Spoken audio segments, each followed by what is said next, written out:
পুরীতে জগন্নাথ বলরাম সুভদ্রার মূর্তি কাঠের তৈরি, তা আবার যে কোনো কাঠ দিয়ে নয়, শুধুমাত্র নিম কাঠ দিয়েই হয়।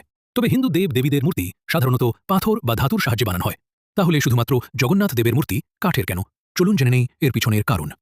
কলিঙ্গ রাজ্যের রাজা ইন্দ্রদুম্নর ইচ্ছায় শুরু হয়েছিল জগন্নাথ মন্দির ও বিগ্রহ নির্মাণের কাজ, কিন্তু রাতে ভগবান বিষ্ণু আদেশ দেন যে এই মূর্তি যেন পাথর ধাতু দিয়ে না হয়। রাজা পড়ে যান গভীর চিন্তায়, কিভাবে মূর্তি তৈরির কাজ সম্পূর্ণ হবে। রাজাকে সাহায্যের জন্য এগিয়ে আসে স্বয়ং ব্রহ্মাদেব। নিমকাঠ দিয়ে মূর্তি গড়ার পরামর্শ দেন। ঈশ্বরের অদ্ভুত লীলা খেলা। আশ্চর্যভাবে পুরীর সমুদ্রে ভেসে আসে নিম গাছের গুঁড়ি।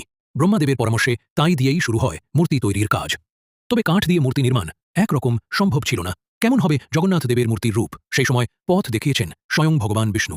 ভগবানের আদেশেই কারিগরি দেবতা বিশ্বকর্মা ছদ্মবেশে রাজার কাছে উপস্থিত হয়ে মূর্তি বানানোর দায়িত্ব নিজের কাঁধে তুলে নিয়েছিলেন। এইভাবেই শুরু হয় জগন্নাথ দেবের কাঠের মূর্তির লীলা। ভগবানের ইচ্ছেই যে ইতিহাস গড়েছিল, পুরী হয়ে উঠেছে এক অনন্য তীর্থক্ষেত্র।